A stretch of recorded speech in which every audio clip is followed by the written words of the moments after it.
Welcome back. We're here in the Dr. BeeWell studio, and of course, we have an extra special treat for everybody. Today, we actually have, that's twofold. Today, we have the double. We have two guests with us. These two individuals, they've been crushing it for some time locally and abroad. They are entrepreneurs. They are adventurers. They are parents. They currently own Cure Restaurant in Portsmouth and Emerald Elevation in Eliot, Maine. These are two of my friends. I'm so excited to have them on today. Julie Cutting Kelly and Darren Kelly.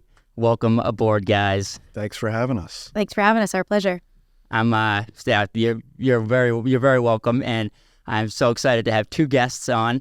Having the pre-show phone call with you guys was really great, and just super excited to see business, and we're in the same industry. We're there to create healthy edibles, not necessarily healthy, but better edibles for people, and more high quality edibles for people.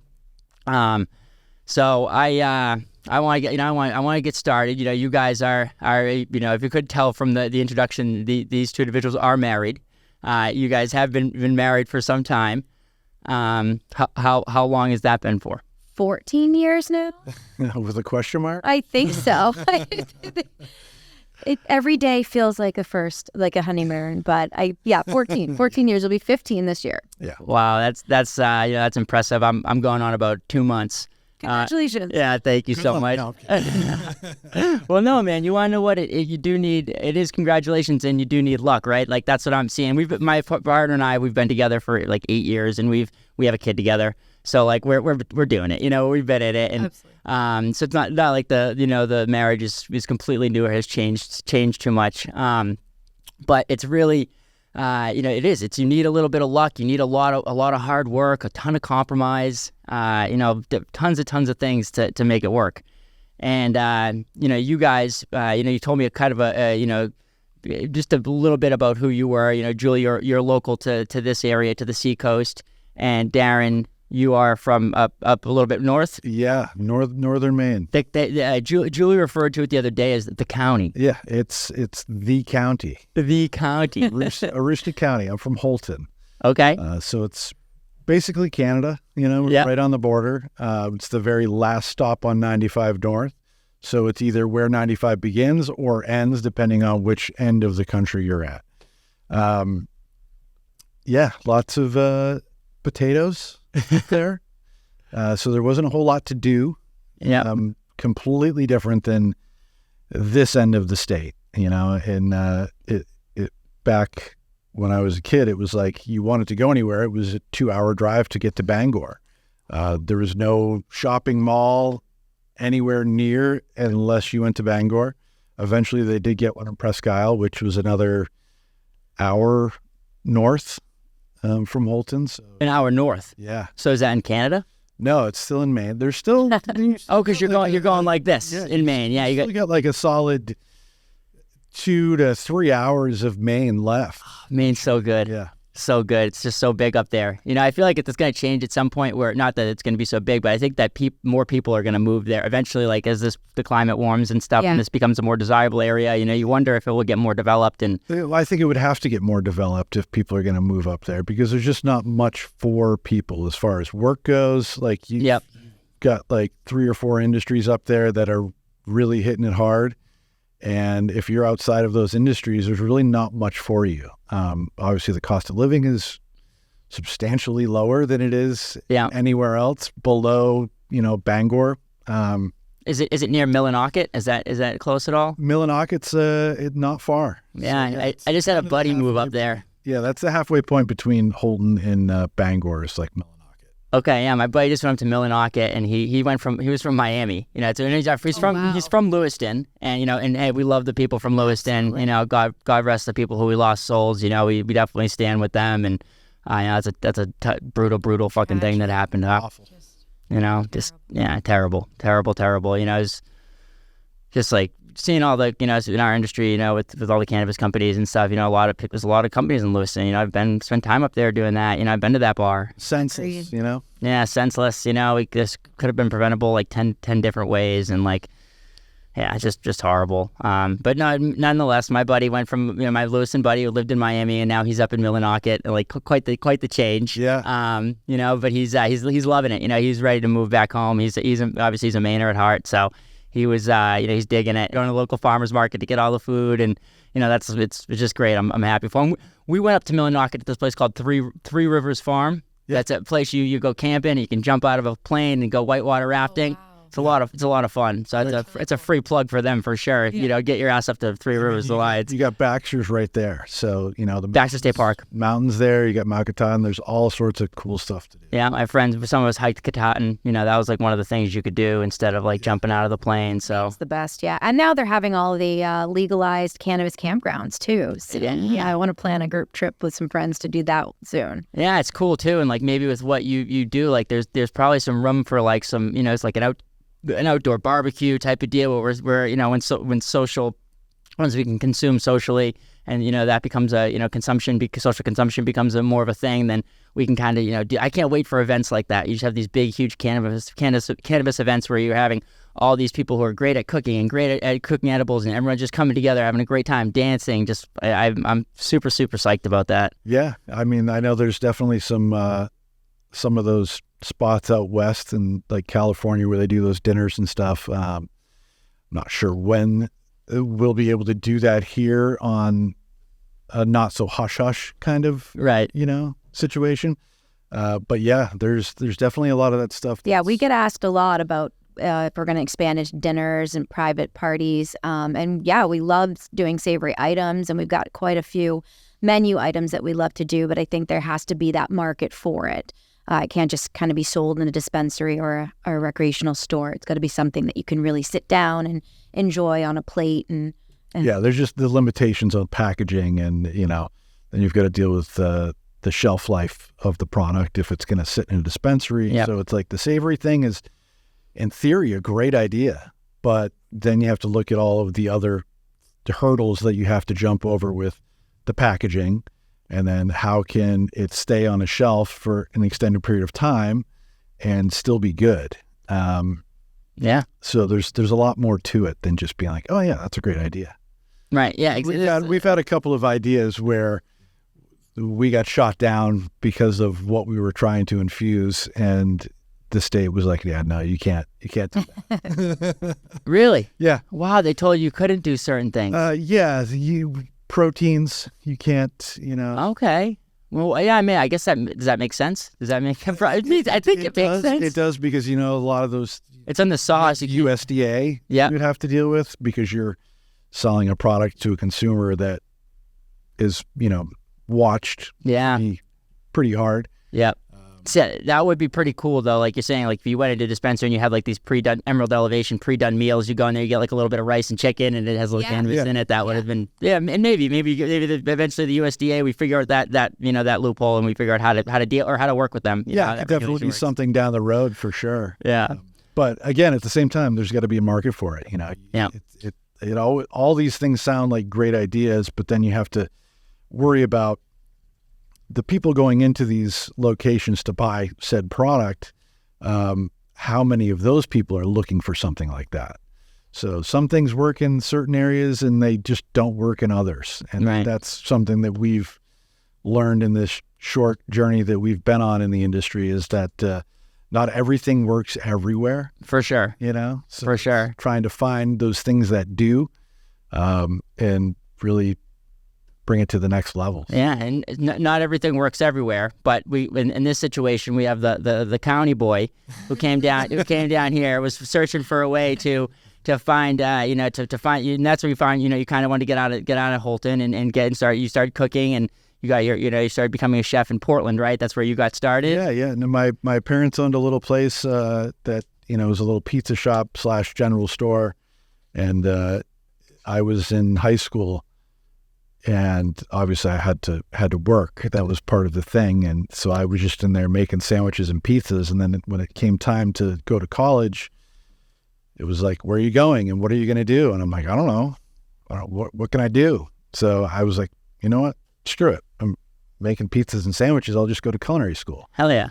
So I went to culinary school in South Portland, and then worked in the industry the whole time I was in school at various restaurants, some small mom and pop shops, and then also some corporate, jobs. And those I didn't really like, but there was a lot of learning involved, and the consistency and how they do everything step by step, the same every day.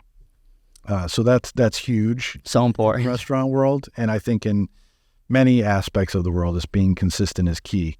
And then I worked in and around Portland, Falmouth, Freeport, South Portland, and slowly just made my way a little further south. And then you decided to open it. You decide you're going to open up your own shop, right? That's where you... So I opened up a little brew pub in Eliot.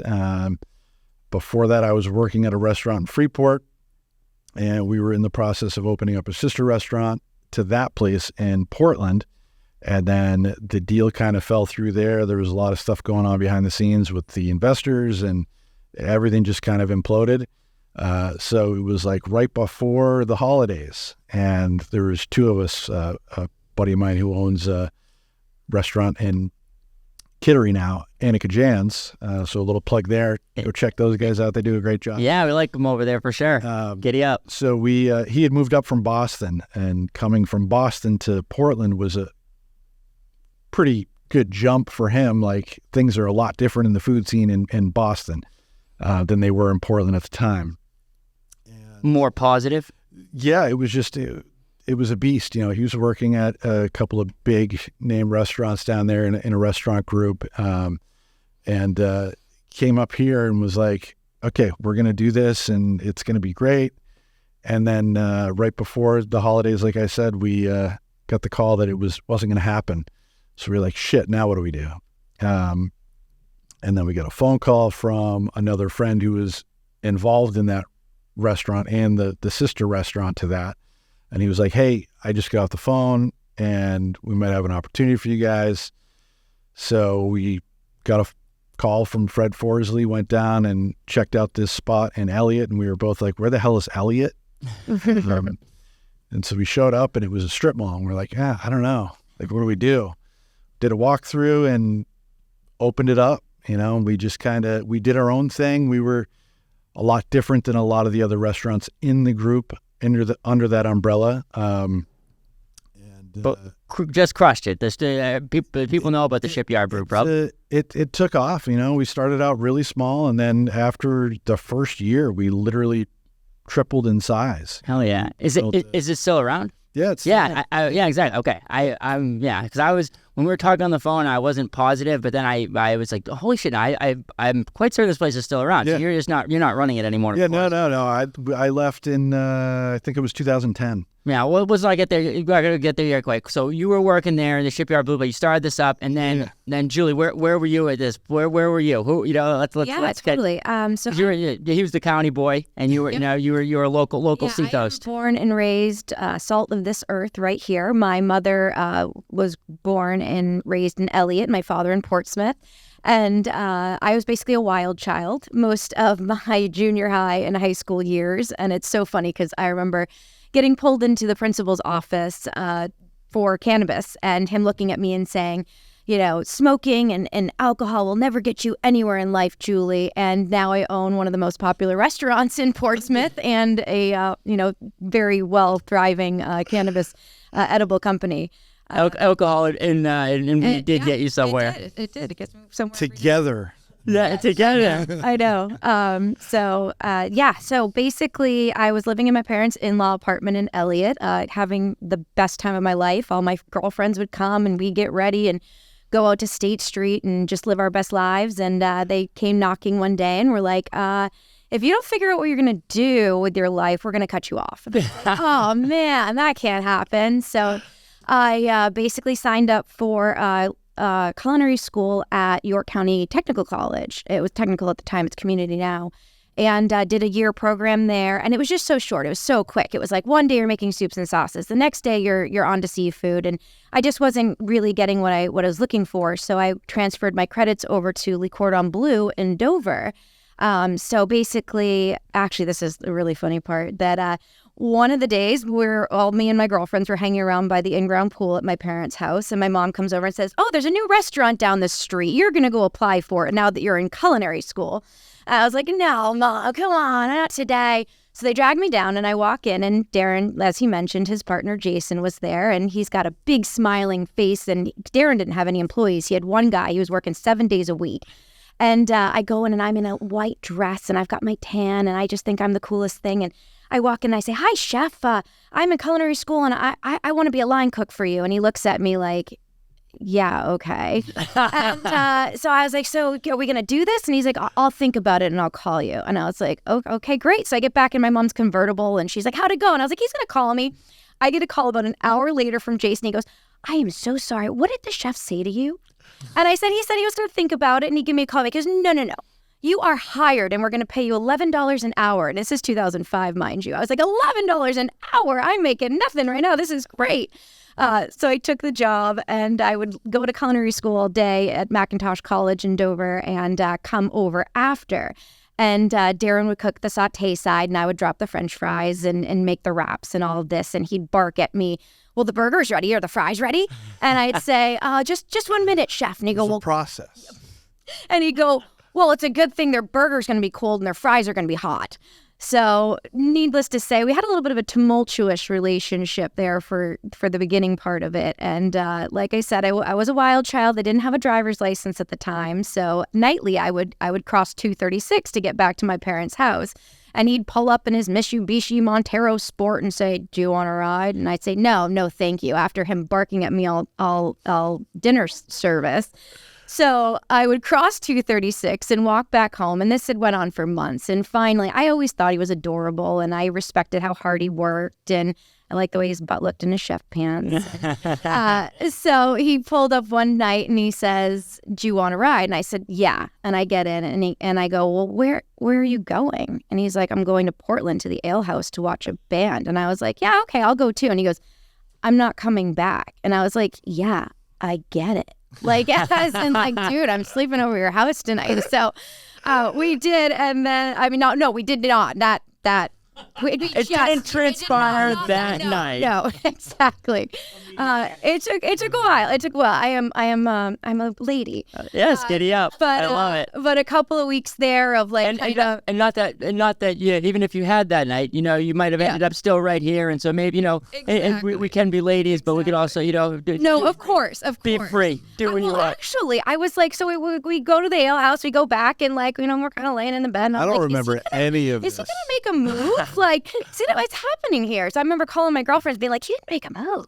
Well, that's you don't want to know what that must have been a tough, precarious thing. It's this guy because he was like, "Hey, I was offering you trying to be nice here, just offering you a ride home. Obviously, like you're cute and you're doing this stuff, and maybe I like you." Or I wasn't expecting you to just come and stay over. Yeah, exactly. Of course. I was just trying to give you a ride.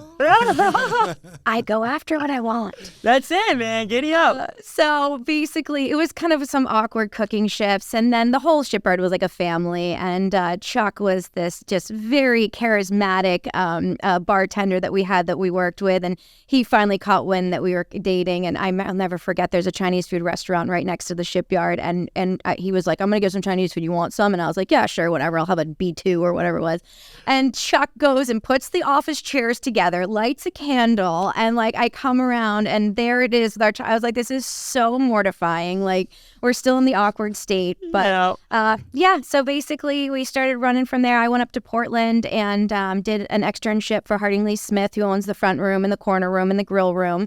I'm not sure if he owns all of them. Oh, does he not? Oh, okay. All right. He did it in 2005 or whatever. We're talking about when you went up there. Yes. And they actually called him the devil in the kitchen. And I had a good experience working for him. I remember one time he was yelling at me about pork chops. And I said, "Can I talk to you?" I took him over by the bathrooms. And I said, "Harding, we got to learn how to work with respect for each other." And he's like, "No one's ever talked to me like that before. And I was like, damn straight. You gotta learn today. Yeah, so that was a great experience. I almost went to Disney. Thank gosh I didn't do that because they came and recruited at the school and they sent me a letter that said, oh, you'll be working at the Liberty Tree Tavern. And I was like, oh, this sounds great. Plus I'll get to stay in a dorm and party it up. And Darren was like, you need to look into what you're really going to be doing there. And I did. I looked it up and it was like Liberty Tree Tavern. Their specialty was turkey legs with like the Cisco vegetables. And I was like, oh, I don't want to be doing turkey legs my whole life. So headed up there and he moved in, put all of his stuff on a bookshelf and spent the year traveling from Eliot up to Portland and back. And when my lease was up that year, I was homesick. I missed my girlfriends and came back down, became the sous chef at the Green Monkey, which I think a lot of people will be familiar with. Did about a year there and went over to the 100 Club for a few months. And then Brazo opened, which was a extension of the Green Monkey. The two ladies that own that were doing in the process of opening that and went over there as just kind of a basic entry line cook and then was promoted to executive chef about a year later. Was there for 5 years and then opened Cure in 2014 and we'll be celebrating 10 years this January. Okay, and I want to say something first before we get back caught up on where Darren was here, and that's that Cure is an amazing restaurant. You know, I've been there I think two or three times. I think three. My partner and I were trying to go. We definitely know two. We think three. And I just remember having such positive experiences when I went in there. And yeah, it's like and too. I was looking online. I'm very like astute when I like to look up online. I like to see the reviews. Like you immediately know about a restaurant like based on the volume of their reviews and the numbers. And you guys are you're a 4.8 with over 600 reviews. Really proud of that. Yeah, that's something. That's not an easy thing to do in one of the hardest markets. And I would say definitely obviously in New Hampshire. I would say likely maybe in New England. Portsmouth, like restaurants come here and they leave and they just get turned over faster than I saw in Boston when I was in school. Sure. So something to that for sure. So there's definitely a huge turnover in restaurants. I mean, I spent almost 10 years in Portland, and the restaurants that would come and go in the city, it was crazy. Like a 2 to 3 year cycle, right? Like and that was the time when I forget which magazine would release the What? Not wine. It was like Portland ranked either 1 or 2 of restaurants per capita, and it was like I think San Francisco would just beat them out. So there was like so many restaurants in the Portland area, and there still is. But yeah, it's a wild industry for sure. Yeah, it's a wild industry. You when we were talking on the phone, you said that you guys are a bunch of pirates. Yeah, I mean, I think kitchen people are definitely not normal. Yeah. Just I mean, when every vegetable that you go to cut or utilize looks like, some kind of genitalia, it's hard to stay professional. But. Yeah, it's so true. Like, the work in the workplace, that's the thing is like, and that's what Julia's saying is like, the chef the line chef comes over to see another chef and they have a carrot in their hand or an eggplant. It's like, well, of course, eventually you're going to you're going to just keep doing it. But then like on the 100th time, you're probably going to make some type of, end-to-end, some type of reference. And that's just into you're working so hard, right? Like you're working these long ass hours, like 15 hours a day, sometimes together, hard work. Where like sometimes you can't even look at your cell phone for a 5 to 10 hour period. Go to the bathroom, let alone, yeah. Exactly, go to the bathroom. It's the trenches, you're eating on a bucket. Yeah, when you can. Yeah. Well, that's what I like to kind of think that Cure's recipe for success is that I treat my staff truly like family. I mean, we do 2 holiday parties a year, summer and winter. I let the chefs have menu input, bring the ideas. Ultimately, I end up writing it, but I always take their feedback as well as front of the house. Most of my front of the house has been with me either since the beginning or at least like 5 or 6 years. And we strive to give just as much front of the house service as we do delicious, as much affordable food as we can. I mean, that's one thing that's always true in the restaurant industry is you're only as good as your employees or the people that you have working with you. I mean, they're the ones that really make the business. Mm-hmm. So if you get a great group of people working, it's only going to be successful.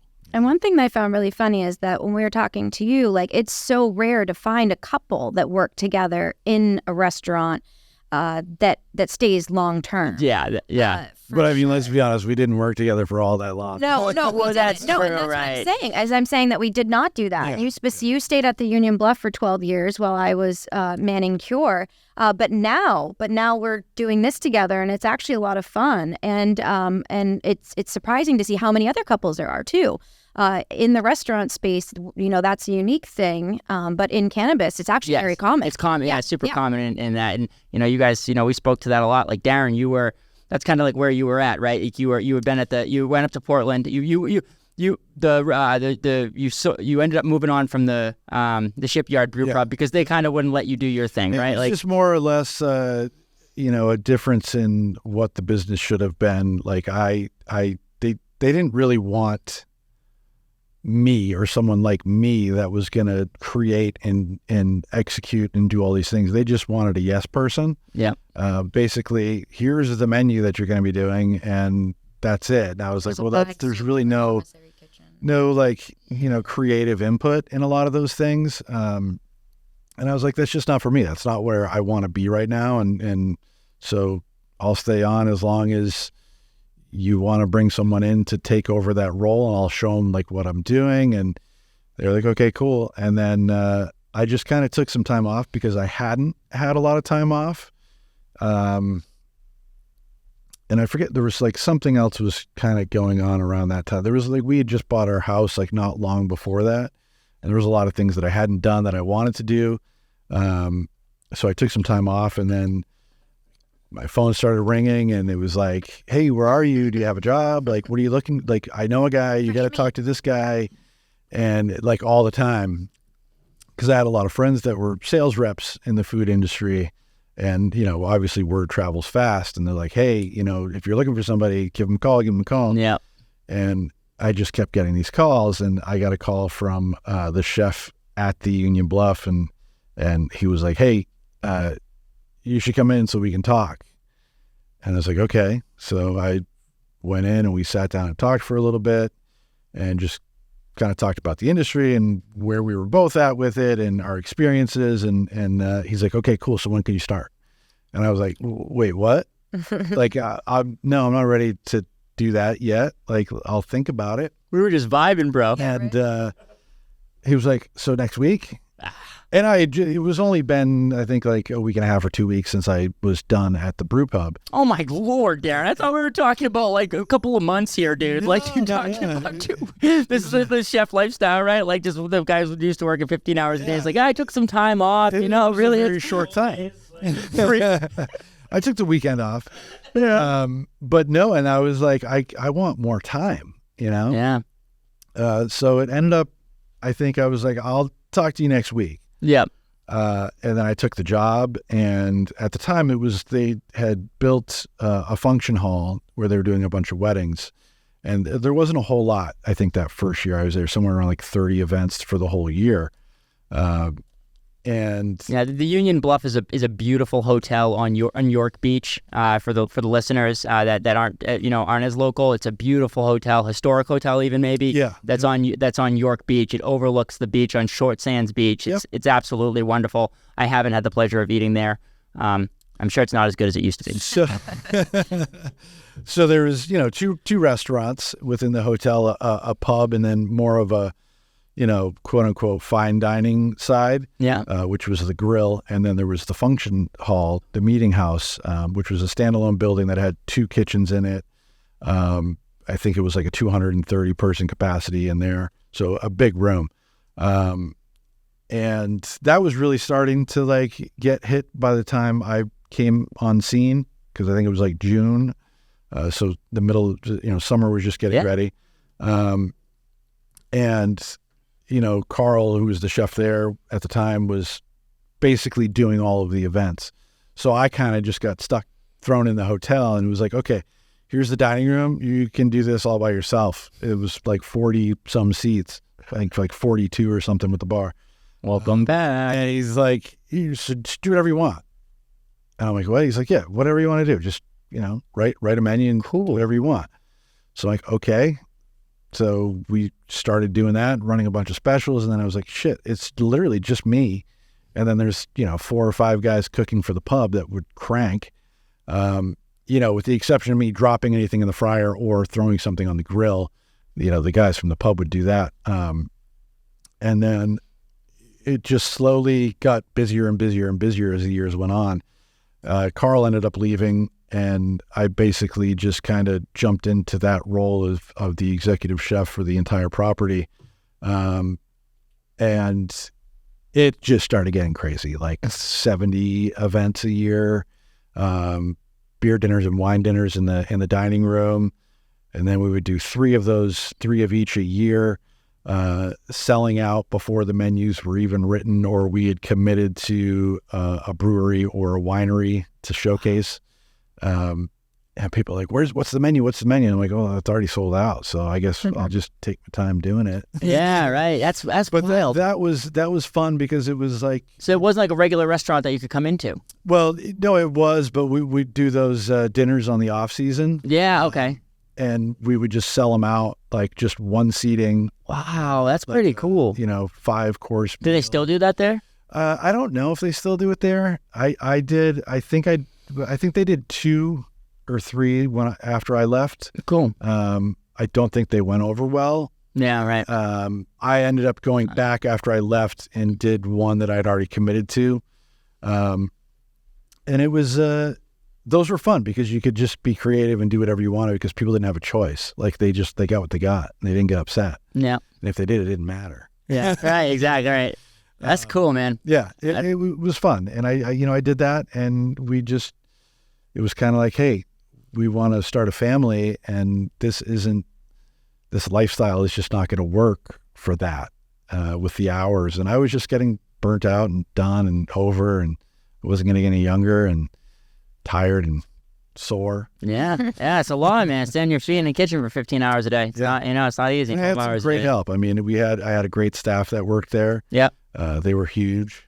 Yeah, so that's definitely what transitioned us into the cannabis industry. It was that drive of. In the When did you leave the Bluff? fuck, I have no idea. January. What's the date today? What was what I'm asking? Did you go, like, how long were we waiting before we ended up starting the cannabis venture? January 2021, right? Yeah, I think so. 2 years ago. Yeah, it's been 2 years. But so we had started the conversation of doing that, like while I was still there, and just going through the motion of trying to get that business up and going. And it just so happened that the hotel was set to sell in December of 2020. And It was perfect timing with. I was kind of like, well, this is just the perfect time for me to jump out Yeah. and Go be done. be done with it. Yeah. Yeah, I'll never forget that. That's how we decided. Was we're sitting there during COVID, and you were still working, and I was doing takeout with Cure. Yeah. So we were like, what is the world going to look like after this? Especially with restaurants and all of that. And I think we were smoking a joint by the fire, and we were like, well, you know what? I love cannabis, clearly, getting suspended during all my, in trouble with my whole life. Let's do this in a legit professional way. So we actually took our hand at doing a recreational store first in Kittery. It's something you said to me on the phone that I'd like to talk about. Like the reason why you became a chef and stuff is you said, like being a 90s kid, it was tough to know what real food means. Definitely. Like that speaks to me so hard because like our parents, they had no idea, they're getting these commercials that were telling us what, like, mac and cheese and Kraft mac and cheese and then Capri Suns were, were the giddy up. And you want to know what? I've said this on the show before. They are pretty good. I mean, Give me a Pacific Cooler all day, every day, and I'm gonna suck it right down. Well, they make the clear bottom now, so you can see if there's actually mold in it before you drink it. Yeah, exactly right. Exactly. Yeah, that's why the clear. mistakes were made. That's fine. Jacob saying mistakes are made. Mistakes are made. I'm sad because Jacob's crushing it today, but I know his audio is gonna be tough because he doesn't have his mic. And well, no, dude, that's why I'm trying. I gotta, because we're always improving here at the Dr. BeeWell podcast, but because we have 2 guests on here, we had to steal Jacob's mic. But he said he's. No, please. No, he's just saying how the Capri Suns are still so good, and they are so good. And that's the thing is it's, everything in moderation, go get the bullshit. But like, there's no word organic, it was like, I didn't really know what absolutely. My father was the vice president of Cumberland Farms for 45 years. And my mother was a dental assistant. So as soon as we could be latchkey kids, basically we'd get off the bus and kind of fend for ourselves. And my sister would always pull out a box of Betty Crocker and, make brownies or something just for fun. And then we had this terrible nanny, God bless your aura. But it was either mac and cheese or hot dogs or Stouffer's pizza. And I would be out running around using my imagination, but then to come in and fuel my body with processed foods was just I actually had a little stint of, I had meningitis at 10 years old. And then to go back into eating that food, I actually became very overweight in 5th grade. And that was really challenging for junior high to be trying to figure out what how your body responds to food and a time when you're going to your identity where you want to be, I can't, and just with the girls who are mean to each other, Luckily I was always very humorful and I was always outgoing and so I didn't get really bullied for that, but I always felt you go to the junior high dance, you're I want to dance with a boy, and no one asks you, so it's that feeling. So with our daughter now, it's we really make sure that we do, I'll do shrimp and brown rice and broccoli with her. Darren's great on the grill, so we'll do roasted potatoes with green beans and steak and just whole foods. I mean, I'm not gonna lie, we definitely go to Chuck E. Cheese here and there, and there are those occasional the sitter will take her to McDonald's, but it's I feel it's a balance. If the kid doesn't get McDonald's, exactly 70-30. Guess what? If he doesn't get McDonald's, and this is your daughter, because you have 2 kids. Yes. I know you just have a new son as well. 6 weeks tomorrow. That's a giddy up, guys. Thank you. Actually, I will clap for myself for that. Thank you. Yeah, literally, guys. Yeah, she had a baby 6 weeks ago, guys. Come on. She's in the podcast. If she had a meeting with me 2 weeks afterwards, oh, do you want to do this on Zoom? And she's like, no, come on in. We'll come to this. Oh yeah, I'll strap him on. Yeah, strap him on, exactly. Right. It was so perfect. And I want to say too, that you are a beautiful person, and that we're that is such a sad thing that but the way you spoke to it was so beautiful, because in any young woman who's listening, or a young man too who's listening to this, guess what, guys, you aren't always gonna, you can change the way you look, you can change the way you feel, you can change the way in food and exercise. That's the stuff that matters. It really does, and it makes us feel better when we're doing that stuff. And not everyone has the great example of our parents who are making them the good food. And if you're a kid, you're just going towards. So I feel bad for some of those kids, but and of course it's expensive to eat healthy. We all know that. I mean, to grab a prepackaged something is easy, convenient, and affordable. Vegetables go very quickly, and not everyone knows how to cook them. That's why every summer I have a group of camp rangers that come. It's about 20 kids, and I've taught them Brussels sprouts and cauliflower. I always throw a little cream and cheese in there just to make it, it's kid friendly. Last time we did mushrooms from New Hampshire Mushroom Company. They donated. They're coming on the show. Oh, wonderful! Oh, we love them. Yeah, they're awesome. They're on our chicken dish right now at Cure. Okay, hell yeah. Yeah, they're great. So definitely these outreach programs that I can do to work with kids and to huge. Get them involved. And I'd love to partner with you on something like that at some point. We'll get it, people educate them. We'll do a thing about the bees, and then we could have them get a healthy meal where we incorporate the honey that we harvested from the bees or something. I think that would be really awesome. Yeah, we donate all this. Today starts Restaurant Week for 10 days, and all of our food that's even cooked can go to Gather. So if we have pasta that we cooked off, as long as it's been properly handled, which obviously it is, we can donate that right to them. Any canned goods, no matter what state it's in.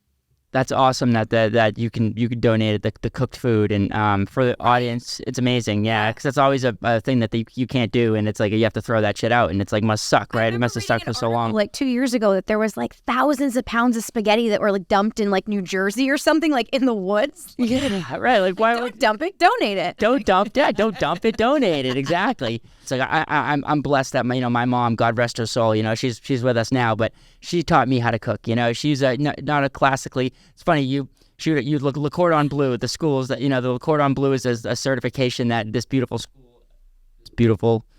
in France was one of the first culinary schools, and then they created the program and brought them over to the United States and gave certifications to these certain colleges, right? And that's So my mom would always say that, Le Cordon Bleu, and I kind of knew what it was meant, but she would always talk about how she could have been a Le Cordon Bleu chef because she had done these programs, and like, for like a person, I didn't, like, I was so blessed. The meals that this woman would cook, like, were incredible. Like, and then she did some, she was like, when she went back to work, I was one of five, so she was a, stay-at-home mom. Sure. But she did go back to work a little bit. She was like an executive chef for this catering company, and so she just was good. She could run a kitchen. She was a pretty, she wasn't outgoing, so it took like everything out of her. She was very like introverted, of course, and so she had to have like a really good team around her to help facilitate things. But she did do it for a few years, and like what she just, she taught me how to cook. Like, I make a mushroom marsala that I would stack up. I leave the chicken out of it because my partner, she's a vegetarian. But I was gonna say that's the dish that the New Hampshire Mushroom Company's on. So you'll have to. Yeah, I'm coming by. And then give me some tips on if you think it needs improvement. Yeah, well, hell yeah. Well, that's the thing. I love to try, not tips on improvement, but we can just talk about our marsala recipes, totally. Because I would put mine up against anyone's because I just have cultivated it. I've been messing around a little bit with some of the New Hampshire mushroom companies. Sure. I found out that blue oysters, I don't love putting them in there, but they're okay. Yeah. They're okay. There was this I forget, I'm gonna botch the name, but it's like matasaki. It's like this super popular Japanese mushroom that's super popular in Japan, but it grows here. It's local. It can be locally foraged, and I've picked up a couple of them. After the past couple of weeks, I've picked up a couple of them. And one of our accounts, Grove Cannabis, their driver is a friend of mine, and he called just the other day. I was like, I just found a whole plot of hen of the woods. Would you want them? And I was like, absolutely, bring him down. I was like, what do you want for him? He was like, I just want to bring my 10-year-old son to come and eat a dish that has the mushrooms in them. So I messaged the manager and was like, Hayden's coming in with his boy tonight, and make sure that they get the chicken dish and make sure we use the hen of the woods. And he wrote back. I was like, it was so cool, and it really made Abel's day to see that we picked those together and how they were utilized into food. Yeah, it was really special. Yeah, that's a giddy up. That's a giddy up. Like, that connection to food and the connection to community. I'm almost gonna cry because that's a thing. Imagine being that Abel, like that kid. Yeah. He got to pick the mushrooms with his dad, and then got to say, hey, this is a thing that we can, instead of which sometimes I think in both industries that you guys are in and that cannabis that I'm in, regulation sometimes it's like you should absolutely be able to pick a mushroom and forage it and then serve it in your restaurant. Totally. Like you should be able to do that stuff. There needs to be safe food, 100%. We need barriers around food and we need to be safe about it.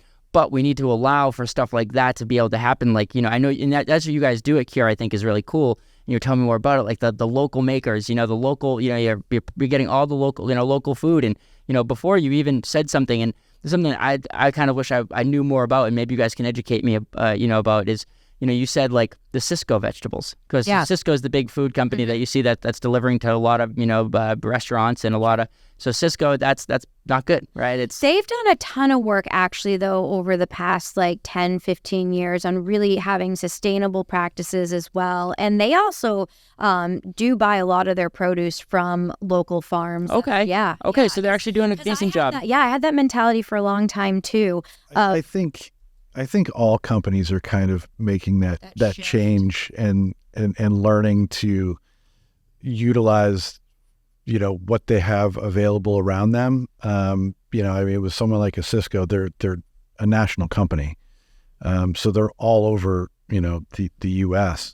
and beyond. And what they do is now they're using those programs in each region that they're in to do what they're doing around here with utilizing some of the local farmers for their product, like tomatoes and the microgreens, they have it. It's the salad greens and stuff like that, which is great. So we can't knock a lot of those companies like we used to, because it never used to be that way, and it wasn't just them. And I meant that from back in the Disney as the bag that you get, the crinkle cut carrot that you got with the snow pea that comes right out and you're sautéing it. That's what they were doing at Disney. So when I saw that, that's what I meant by the Cisco bag. Just in general, I think that's kind of the way things are going now.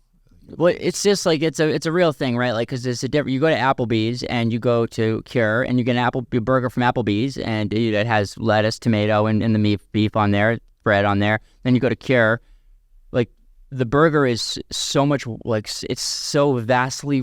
I can't even like explain like. It's like doesn't even feel like it's food. You know, that's how I feel sometimes. Like, you know, it's like where are they even getting this? You know, where are they getting this stuff? Like, you know, it's like but then I go to the grocery store sometimes and I see some stuff or certain grocery stores and I say, oh, that's where they're, you know, maybe that's where they're getting it, or they're getting it from the same person that they're serving at Applebee's or something. And it's like, I just want, you know, a little bit, you know, like the. I mean, I think there's different tiers of, you know, the different programs that a lot of these companies provide to their, you know, customers. And I think there's a market for all of it, you know, and it's the same thing in the cannabis industry. There's a market for everything. It's just a matter of where that market is. Sure.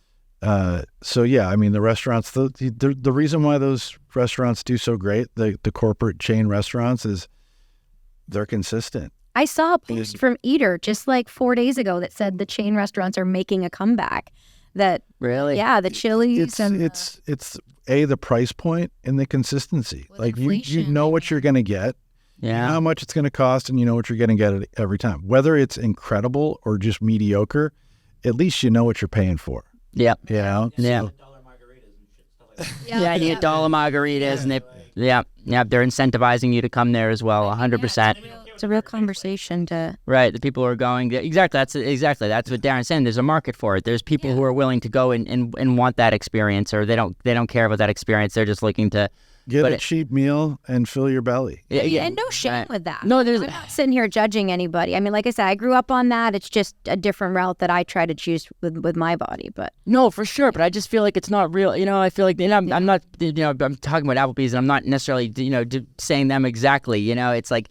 But I just feel like it's just so it's not the same when in 2008 when I was in high school. I'll tell you what, I used to fucking love Gold Fever wings from the 99. Sure. They were awesome and they tasted fucking great. And so did a cheeseburger from McDonald's in 2002. How passionate you're getting about Yeah. Well, it's true, right? It's like this food really tasted really good, and it was or at least was okay. You know, I didn't feel like I was gonna die afterwards. That's exactly. And now it's like.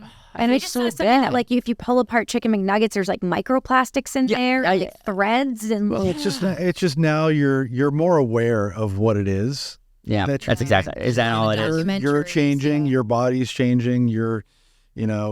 It's both though, right, Darren? It's me being more aware of it because I was just a kid. Like our sons, you know, they're gonna fucking shovel the shit in their face, and they're not gonna think twice about it, right? They're gonna love it. Yeah. But because it just tastes good, because they figured out the science behind it with our brains, whatever, you know. It actually addicts you, doesn't it? It does. There's an addiction piece to it. Like this is some sinister shit going on. You know, there's some sinister shit, and they get them when they're young, and unless you can be super disciplined parents who are like, you know, constantly doing this stuff and like. It's, you know, and then your kid goes to someone else's house that has all the sugars and stuff like that, and they go crazy on them. And they go crazy on them, right? Well, like the McDonald's thing, they do they have their own Coke syrup, and their straw is wider. Yeah. And it is to literally. McDonald's has their Completely different. Yeah. You are like, oh crap, I need a McDonald's Diet Coke. McDonald's has a different straw and a different syrup. Because it's going to force you to drink a McDonald's Coke because it is wider, it's bigger, it's juiced you right up. And it makes you feel like, when you're drinking, I can even feel it. I know that. What marketing? It's probably got like the higher. But it is fucking good. It's fucking good, dude. Exactly. A cold Coke out of a McDonald's straw, dude. There's no argument. Right. You know? I mean, they did it right. Right. Regardless of how wrong it may be. Right. But no, I would say it is so right in the Coke, but a double cheeseburger. I no longer give it. I wouldn't eat a double cheeseburger. No. But in 2012, 2013, and even though my body has changed, I think that the quality of it has gone down. Oh, absolutely. Okay. Yeah. Okay. So it's like that's the thing. My father talks about the double cheeseburgers in the 80s, like they were like, you know, the same as, you know, the ones from here. Restaurant, yeah, right. Absolutely. I went to Australia and we stopped at McDonald's, and it was more like a burger. It had a beet on it. And I was like, why can't we do this? It was just it became unreachable for these big companies to use the higher quality ingredients because the prices just kept going up. Yeah, that's true. I mean, there's a lot to that. There was years ago, there was a cut of meat that came from the shoulder clod of a cow, and it's a muscle called the teres major, which basically just moves your bicep. And it's a very small cut of meat that's just surrounded in there from all these other muscles. And someone just kind of broke one down one day, and they were like, hey, this looks like a mini tenderloin, and it's super tender, and it has flavor because it was surrounded by all these other muscles and fat. We should just cut this out and start selling it separately and marketing it as a petite filet, and people can do a surf and turf with it. And I remember the price was like $1.89 a pound at one point. Whoa. And then real quick, that doubled and tripled. And what happened was you saw a lot of these chain restaurants buying it up because there's only so many in a cow, and they're buying these things up, and then they're pairing it as a surf and turf with a petite filet and grilled shrimp or whatever it might be. And they hit the market really hard on that, and it just depleted what was available. So that drove the price up, supply and demand. And now all of a sudden it was like, wow, this shit's almost $6 a pound now. I remember when it was almost free, and it was a huge moneymaker.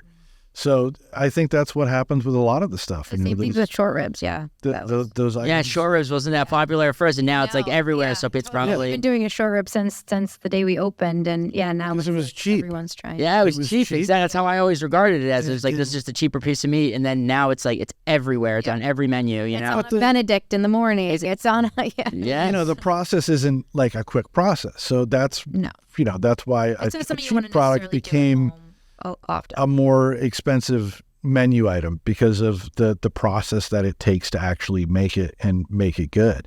Right. And, you cook the hell out of it, low and slow, and they're delicious. They just melt in your mouth. Yeah, they are delicious. They are delicious, and I want us to. I hear that it's happening, but it's not just it's the businesses. They're making a lot of money, right? They're not. That's the thing. Some of these chains, they're making a lot of money. They could probably put a little bit more into food quality and get the gold fever wings back to being the gold fever wings. But they can't cut into their profit margin. Well, they're not. That's just it. They're not willing to. They're not willing to. I think is what it is. And that's just where we're at. And I mean, it is tough because we talk about how they do fail, and and so you do need, like, the mindset does kind of need to be that. And I get that as an entrepreneur, that you need to keep trying to cut cost and kind of get better and try to make more increase your profit margin. And it's like that. Maybe that's just the system we live in, and so it's just gotta keep finding new things. But like with food, it's sinister and kind of not, and they're not necessarily the ones driving it necessarily, but like. Let's just what about a world where I know just from my experience with beekeeping and talking with farmers, I know that 3 farms per county, 3 big farms per county that were, that you had could really help supplement 40 to 45% of the needs, the nutritional needs of that community. And that's just vegetable farming. Yeah. And if you had another 3 that were cattle, beef farming, then you could, I think that number goes up to 70%, and it's 80%. And then, and that's just maybe the numbers I'm speaking, they're close to that. It was substantial. And so it's why don't we got to create more models like that? Like what you guys are doing at Cure, and I know that you guys have a little bit higher prices, but to be honest, I'm going to pay the $29 for a chicken startler breast versus the $22 that I would pay at Applebee's. Sure. That's a difference, sure, but the price point isn't it's not where it should be, where the food is literally double it. Then it should be half the price. Yeah. That's just where I'm at. Organic 10-ounce breast that's been brined and, crispy seared and cooked by someone with love. Yeah. Yeah, exactly. And so that's what it's not. It should be half that. I'm mad at Applebee's. I want more, and I want. Well, and that's the strange thing too about a lot of those companies like that is that they're not really in competition with each other. They're in competition with themselves. So they compete with their closest store. Yeah, because it's all franchises. So it's all regional. So it's if this store down here is got better numbers this quarter than we do. Shit, we're in trouble. We may lose this store. Yeah. Right. That it's not. That's how they're running the business up from the top, and that's how it goes. It's so true. I've worked when I was in high school, I worked in a Papagino's, and that's a franchisee where they're very much so they're always knowing what the other Papagino's. We're gonna beat that store. Yeah. What can we do to beat that other store? What coupons can we do? And but I think it's really cool that you guys are providing that for. And if unfortunately I don't think this episode will get out before the end of Restaurant Week. But Restaurant Week happens twice a year. Yes, it does, and we fill up very quickly. So get your ass over to Cure because it's a really, really beautiful restaurant, and where it is cool. I was trying. Is it Penn Hollow? Yep. I was State Street in Pinellas. I was trying to figure out with Michael earlier, like, because I call that like the chute, because it goes all the way down to the water. Yeah. And I was like, what's the name of the street? Like the chute, it is. Penn Hollow. Get over to the Akira, guys. It's really, really beautiful restaurant. Thank you very much. Yeah. So I think it's cool that too, like, Darren talked about it, like, consistency and just all the stuff that you guys have taken from food, and you're sitting there smoking a joint during COVID. Oh, 1 second. I want to talk about this one more thing about food, because we talked about it on the phone, and it's really cool about, and this actually is going to go towards cannabis as well, and that will help us transition to that conversation, is you need to be able to adaptable, right? That's what's really, in food service, and what we're learning in cannabis, you need to be adaptable. Yeah. And you guys, you like the Darren said something really cool on the phone, that like the companies that did well through COVID is you had a menu that was crushing. People were coming in and you were packed every single night. You had 60 seats and every single one of them was filled up every night. And then COVID happens and you start coming and people are getting takeout, and they're getting takeout from your neighbor, and your neighbor's crushing, but you're not for some reason. You're wondering why. And it's because your food, it doesn't travel well. And so people who weren't willing to like adapt and change their menu to figure out figure out the containers that traveled well and putting in that time. Like, I know during I was like one of the guinea pigs of this, going through this, ordering from all these restaurants, being local to Portsmouth and seeing all this, this happening in real time. Sure. It's like, oh, this place, I'm never going there again, because they can't take it home. It doesn't travel. So like being adaptable, I think that I just want you guys to speak on that just a little bit, because it was really cool. Yeah, absolutely. And that's kind of what we figured out too. Like our duck is one of our signature items. So we got like a certain container that had like vents that you could, pop open, that actually held it really the temperature basically the complete time, but you could give it a quick microwave if needed. But then different boxes for like the French fries, or different boxes for the salads, and making sure the dressings are on the side, and that the crispy shallots were packed separately, so that you can almost kind of put it together when you get home, rather than it just kind of sitting on top of each other. Sounds perfect. Yeah, we opened right as soon as we could. I think we were just shut down for the mandated, I think it was the 3 months that they were, and then opened right back up. Yeah, we were giddy up about that. I love it. Yeah. I love it. I don't care how good it is. If you put it in a styrofoam or a plastic container, it's going to fucking suck. It's going to sweat. There's no way around it. Like, there just isn't.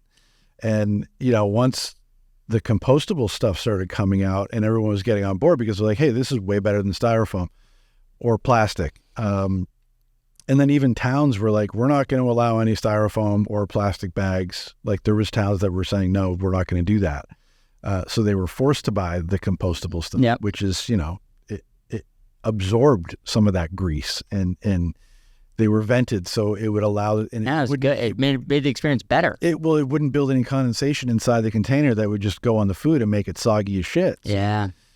Like, that was another thing. And a lot of places were trying to cut corners when they were doing takeout, to be like, hey, we're spending X amount a piece on these to-go containers. Let's just buy the cheap ones, because we know that's all we can do. So that'll help our costs. And so they're buying shit containers at the same time as not being able to adapt their menu to something that's going to travel well. Yeah, it's like so unfortunate. There's this restaurant I have, and I'm not gonna just call them out by name, because I have called them out by name on the show a tons of times, because they're really great and it's a great restaurant.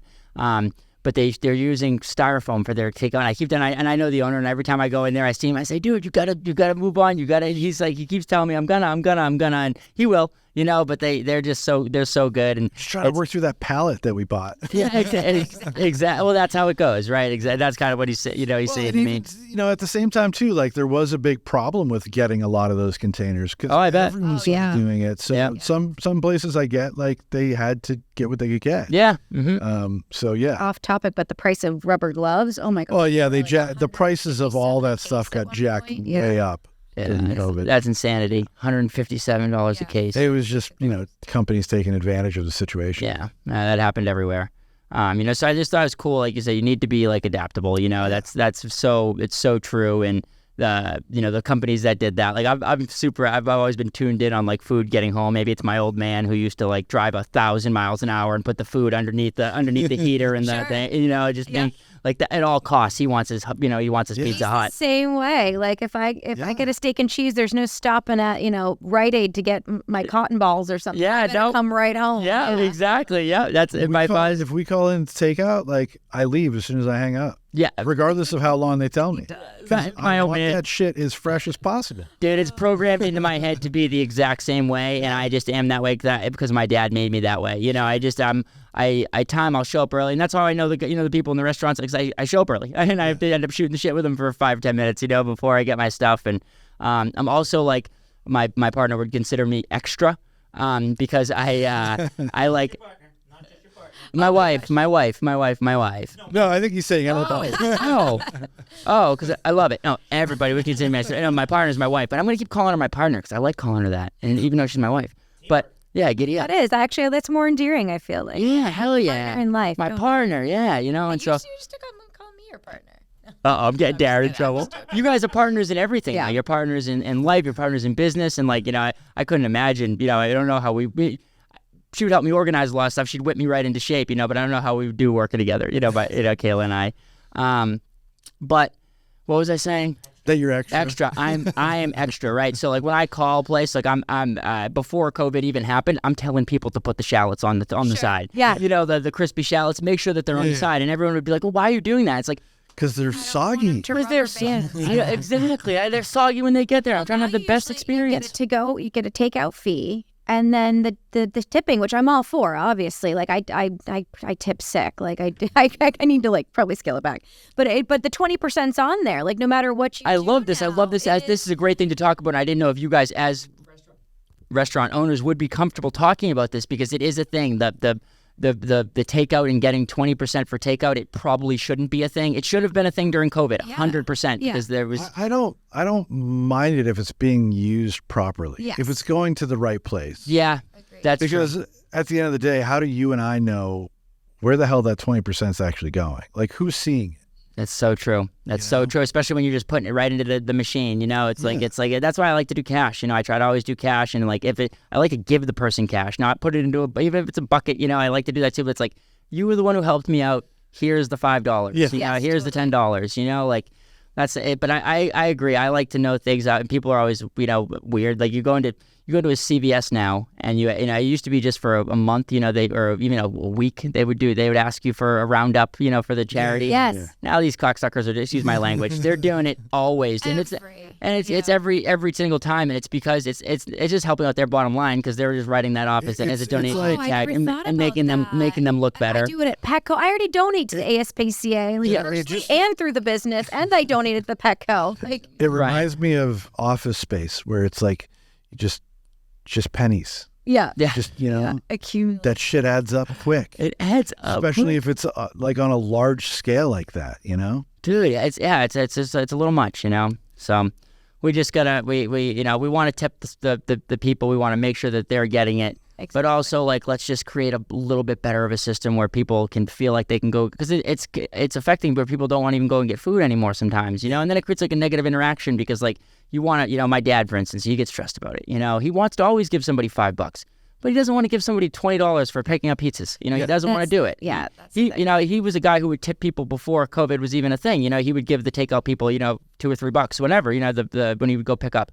But then when it just exploded, he's been stressed about it, and rightfully so. You do, and that's what I was saying. Is I'm such a generous person that I've always, if Starbucks, here's $3, but now you flip the screen around and it starts at 25%. You're it shouldn't be an entitlement. And the pressure is there, because you gotta earn that shit.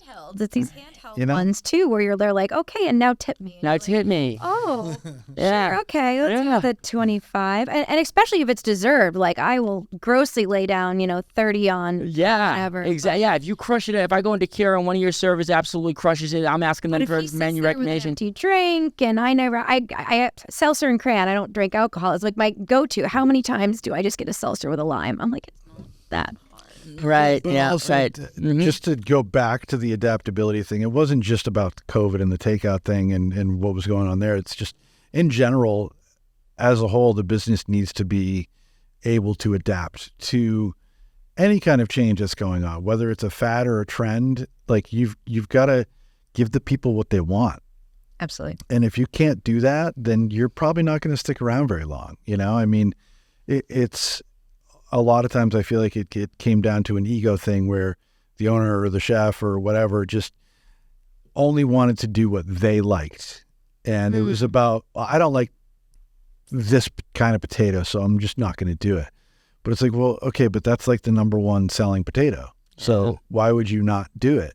Like, I might struggle with that. I might be a chef who was like that, Well, it's a real thing. Yeah. I mean, I did a lot of shit that I didn't want to do, but I did it because it was a business. It's a trend. It's exactly, you got to do what the trend is. Surf and turf earlier. It's like every New Year's Eve, I do surf and turf because that's what the people want. Yeah, right. Yeah, Yeah, right. Shit, here we go back to like the 80s of surf and turf. Like, here we go again. But we sell Oh no, you got You sell a ton of them. You got to do it because the you people. got to bite the bullet You gotta- sometimes and just do the shit you hate. Yeah, you got to do. That's how business. Sometimes you got to do the shit you hate with business. The chocolate lava cake. And I don't think people always know that with the. I love it. People don't always know that with like your like with a passion when you're passionate about your job and you have it's a passion filled job. Like sometimes you fucking hate your passion. Oh, absolutely. You're pissed because it's your business or you're not able to do it in the exact way that you want. So but you're still gonna do it. So it's like someone ordering a well done fillet. It's like, you fucking serious? But you do it. Yeah, right. As bad as it is. Yeah, exactly. That's why I always manipulate my role at Cure too. I host now and do these extra kind of things with the kids and write the menus and expedite, but I don't necessarily have to do the situation that you were in where you get the burnout. So Right. Yeah, I mean, in the restaurant like world, it's like the specials are what that's for. So if you're forced to do things you hate to do, then let the special shine. That's your creativity. You can do whatever you want. And I always would try as hard as I could to make sure that, like, if someone ordered a special, there was no substitutions on it, because that was my thing for that evening. You can do whatever you want to the rest of the menu. Like, if you want to fucking hack it up, go for it. Right. But like, just give me this one thing. Yeah. Just let me do this one Specials. thing, Yeah. Mm-hmm. And I worked for a guy that he would always just say, like, this is the special tonight. This is what it is. There's no substitution. And we worked for an owner who was awful. And she was like, but this one thing you're putting on there is like super expensive, whether it was a black truffle, a white truffle, or like a aged balsamic vinegar or something stupid. He was like, it's on the dish. Like, that's part of the dish. That's like telling the painter to take that tree out of their painting. Like, that's what I created. And everything goes together, so it has Based on that. Yeah, exactly. So that's why I'd always be like, no, you get this. If they want to get a side of something else, sure, I'll do that. Yep. But This eat is what around it. is. If you don't like it, tough shit. Yeah, don't order it if you don't like it. One thing. Just give me this one Exactly. fucking thing. Order something else, like that's the thing. It's like, because you're going to find a lot of people who get that and are like, oh, holy shit. I could never have cultivated this on my own. Yeah. I couldn't have cultivated these 3 things that are on my plate, putting them in my mouth at the same time. Holy shit. Or maybe they try something that they've never had before, and they're like, wow, that's fucking good. And that's another one, dude. Like that's where I always try to do, like, I try to be consistent, but then sometimes I get out there a little bit, and I like to, when I travel, like, especially somewhere to just talk about food. If you want to have if you have gut dysbiosis and you want to have like a healthy gut, just go like to South Africa or Ireland or anywhere else that's not the United States, Italy, for 2 weeks, and eat their food. Like, you said you were traveling in like other places, and they have better food. It's not as commercially made and turned over as many times as processed as it is here. So you just feel like so much better, and then the price point is cheaper, so you can like go out and order two meals that night and kind of just experiment a little bit. So I always love to do that when I travel. Now it's pretty cool that you guys were able to take that business and like have the bravery, to step into a new industry that, I know that, you were into cannabis because of your background, and Darren, being a kitchen guy, you were around cannabis, so you're, and we're into it. I've been around it for a very long time, longer than my mother knows, I'm sure. But it was just, it just kind of worked. It just came hand in hand with certain things that I was doing in my life at the time, whether it was music, going to shows, concerts, whatever, or working in a kitchen, or, you know, just being outside, like on a golf course or hiking through the woods or whatever it might be. So yeah, I was always, you know, around it. I think my first experience with it was back in 1994, and I never actually smoked it then, because I was fucking way too young to be doing that. How old were you in 1994? Shit, what year is it? I was in junior high. Okay. I was born in 1990. I'm 33. Oh my gosh, good for you. Yeah. Well, good for all of us. However old you guys are, it's all good, you know? Giddy up. I just turned 40. Whoa. Well, you want to know what? You know, you're doing great. You know, thank you. Jacob too. Yeah, baby. It's my man. Yeah. So don't worry. Age is a number. You know, it's The old fucker in the group now. No, we got Michael back in here. He's older than all of us. God, I love that. Yeah. But no, I was just I had gotten taken to my first like real like big concert ever, which just happened to be Aerosmith in Collective Soul at Collective Soul, at Old Orchard Beach at the ballpark. Cool. And Let your light shine down. I smelled it and I was like, what the hell is that smell? You know, and then there was more of it. I'm like, what is that? You know, and well, that's weed. And I'm like, oh, that's what that is? Like, I knew I'd smelled it before at other places. Yeah, but right. Never really like Not put registered. two together. You know, obviously I knew what it was at that point. But yeah, and then I just kind of, you know, living in Portland too, like we got different stuff than what I would get up, you know, Up that north? far north. Yeah. That was like shit. Yeah, right. And then Blow your socks off a little Portland, bit. you're like, oh shit, like this is the real deal. Like, and even now it's still way different than it was then. I mean, it's gotten better, stronger, cleaner. Now we actually know where most of it comes from. Mm-hmm. You know, if you're buying it on the legal market, obviously you know where it's coming from. And yeah, I've always been around it in one way or another. Like I've grown my own numerous times, whether it's at our house or outside, Yeah. just in random spots, you know, growing up, we just throw it out there and see what it does. Yeah, I love that. That's another chef thing. I know, like, I have like 6 chef friends who have told me that same story. Like, yeah, you know, just one time we just threw a bunch of plants in the woods. You know, I was like, oh, hell yeah. Like, you know, you talk about this like back, like I wasn't doing that shit. I was never thinking that way, you know. So it's like it is so cool to it is a bunch of pirates, you know. It's a bunch of people who just are different, you know. It's a collective. It's a cool collective, and so I think so Julie, you guys got started on the you were trying to get the in Kittery. The way that Kittery did it, everybody, is they had this like really bullshit system where they charged everybody a ton of money. I think it was like, you know, to put in these licenses, you know, it's like $7,500 for a ticket, and you could do as many tickets as you want. So like a lot of conglomerates came up and bought a ton of the tickets, and you know, and then some people, you know, solo earners who had been in medical for a long time in the space tried to do it, and then they just did a lottery and did free licenses. And so like to get ready for that, people needed to buy real estate, have real estate ready to go, have all this, you know, have the provisional license ready, and it just that didn't end up happening for a lot of people. And so you guys as like business owners who were going, you know, you're getting ready to do this venture, and that's where we're at. Exactly. We knew we wanted to get into cannabis somehow. I had retail experience since before going to culinary school, and this was obviously coming up in Kittery. Like it's where I'm from. I'm born and raised here. So we wanted to take a shot at getting one of the licenses, and we actually leased a space, and we're all ready to go, licenses, all of that. And then we sat there that night at the hearing in Kittery, and before they put the ordinance into effect, they removed the zone in which our building was leased in. So a good, definitely. And a couple other things too. Yeah, but it wasn't going to be a lottery system up until that point, and then they were like, "We want to do a lottery." One per zone, so it was like So there would have been, I think, 5. Yeah, I think. Oh, yeah. So you guys position yourself to be in the zone, and Yeah. they say, hey, by the way, no, we're not doing that zone. We're not doing the other zone. We're just going to do this crazy lottery. Exactly. Yeah. Yep. And limited to three licenses. Yeah. 3 licenses. Yeah. So at that point, we were like, we've gone far enough. Like, we're not going to scrounge and try to find one that's in the zone. We ended up just kind of sitting back and licking our wounds and being like, you know what, is the universe protecting us in this way that this isn't meant for us to do in a retail store fashion?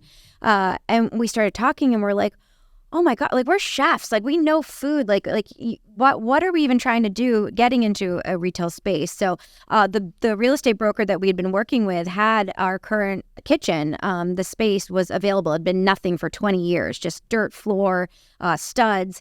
And so he showed us this, and it was a 2,000 square foot space, and we were like, this would be a beautiful kitchen. So we ended up working with him and signing the lease for that. And it took about 6-7 months to build it out. Yeah, it was probably about 7 months. Darren did the full design on how he wanted the kitchen to look and the flow of it, the colors.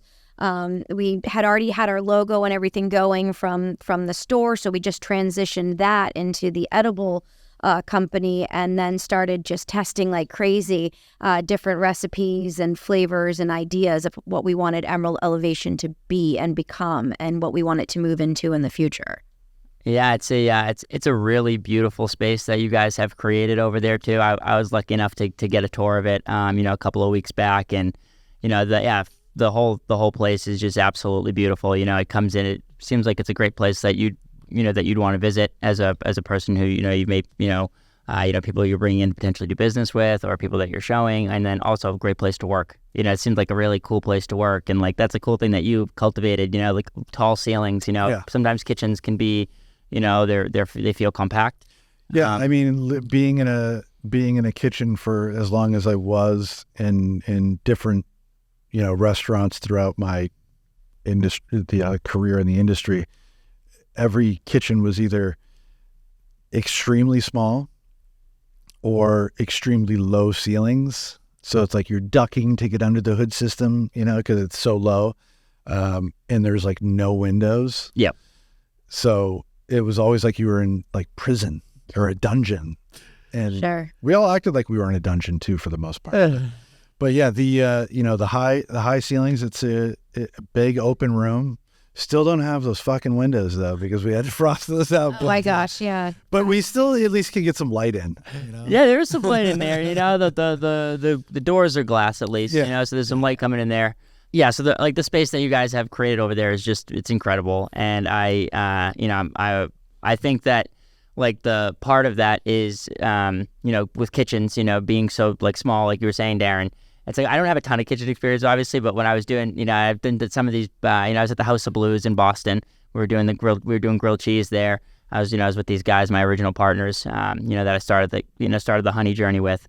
And, I was in the kitchen making grilled cheese sometimes. I wasn't necessarily the cook, but I was up there. I was kind of going up there to get them. And then it's just like just watching that, just like saying, wow, man, this is crazy how many people are in this, moving around with sharp-ass knives, the sharpest knives possible. Sure. And everyone loves each other, and they're all cool. For the most part, you got a couple whatever, but like everyone loves each other. It's like a family. Mm-hmm. That's literally what it is, And so, I feel like that's what you guys are that's the vibes that I got in when I walked into Emerald Elevation.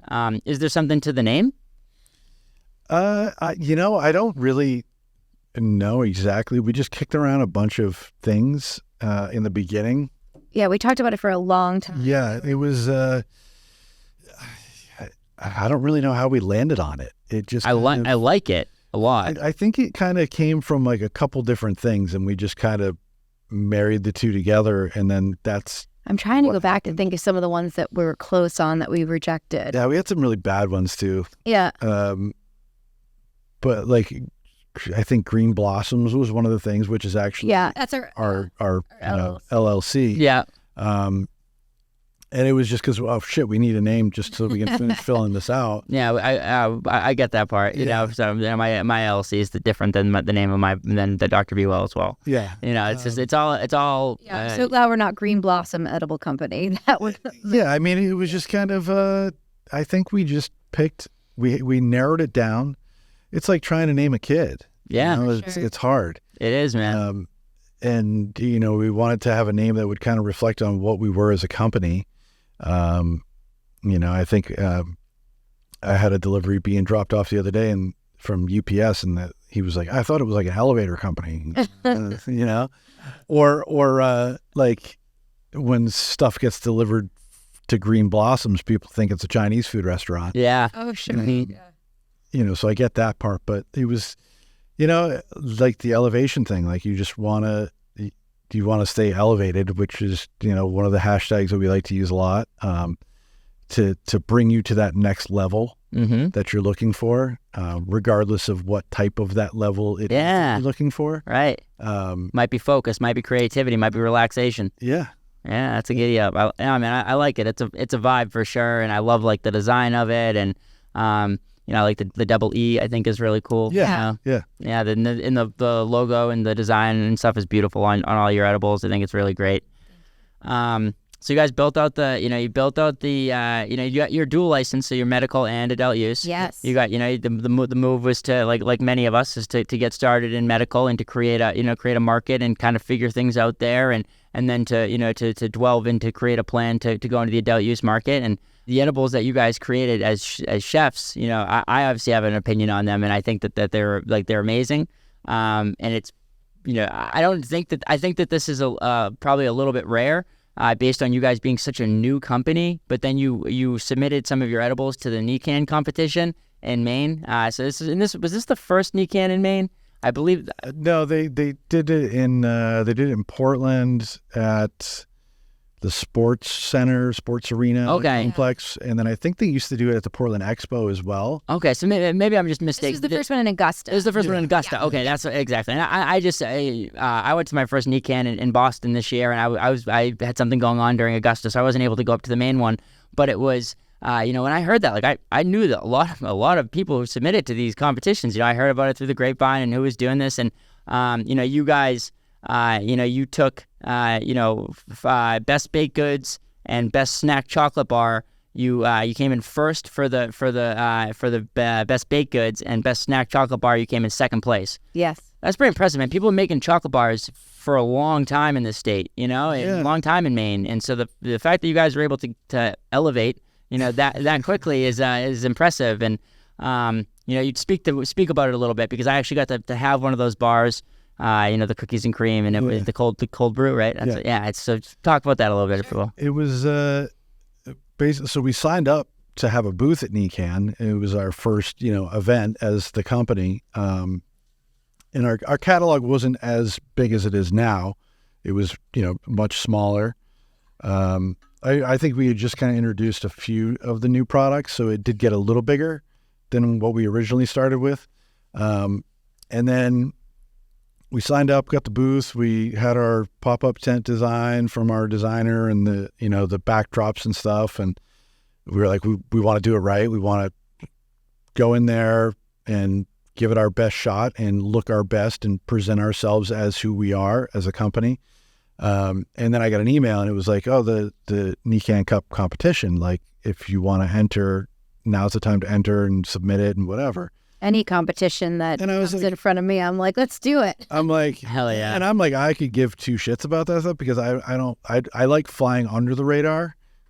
Cool. Okay. Cool. I'm over here doing the chop. That's what I was saying. The kitchens and the. Yeah, I'm like, I don't have any desire to do that shit. Yeah, okay. It's not really about winning. It's just about playing the game. I love just playing. Fun to be like the fun to do it, fun to be in the competitive mode. Yeah. So and I we'll talk about it after this because I do want to talk about just not too much, but you're sure. about Chopped and Cut Through Kitchen because Julie's been on those shows and she's crushed it on those shows. It's been really cool. Like I watched the episodes. I was like, this is so cool watching her see her doing her thing. So so you were the one bringing the competition and said, Darren. Well, we're going to do this. I was like, do you want to do this? And she was like, yeah, I mean, I think we should. So I'm like, yeah, cool. Let's do it. What do you want to submit? And she was like, I don't know. What do you think? And I was like, well, there's only two categories. So we just did, our mini blueberry cheesecake and the baked goods, and then, the cold brew cookies and cream and the snack chocolate.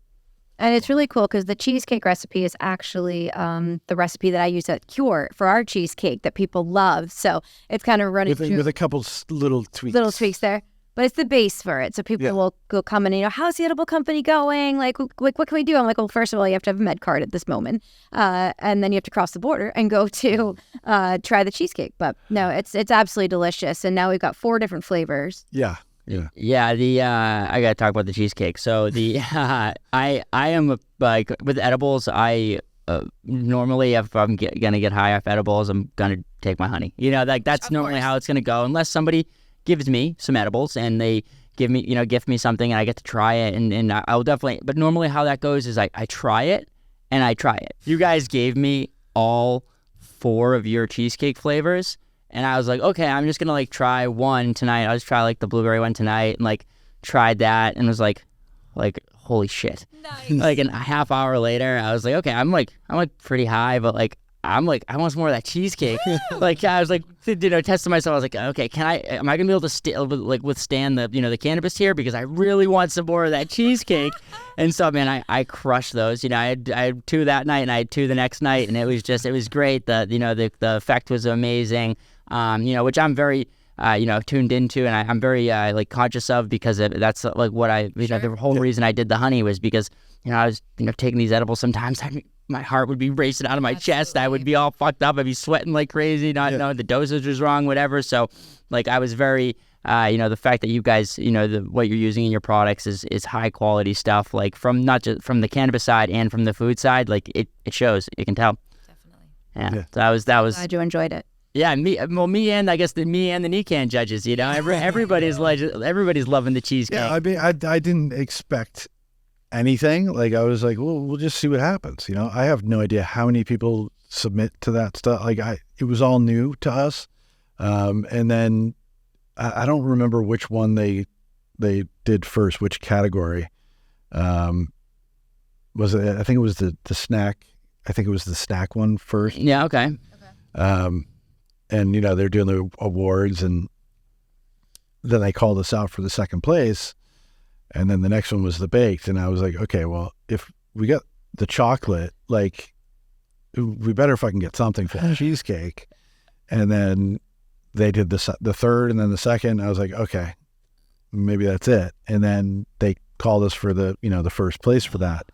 And I was like, wow, that's fucking great. Like, yeah, man, that's huge. That's huge. And thank you for sharing that story with me because it's like, like how you went through it. Like you're Darren, the guy who doesn't want to necessarily get into the competitions, wants to fly under the radar. But no, hey, I actually, my wife, my partner, She was suggested the face of the whole thing. Yeah, suggested she suggested I do this, we do this, and we go and we make this move and we do it, and then. Like you probably didn't think you were gonna win. Like not trying to, of course you hope for the best. You hope for the best, but you guys are a new company, and there's 1,000 other people who are submitting. And chocolate bars are, people have been doing it for a long time. They're So and then to get second place, and then you're like, but then that's the exact next thought that I would have had. Like, shit, if the chocolate bar got second place because you gave me a chocolate bar, I had both of these things, and the chocolate bar was great too.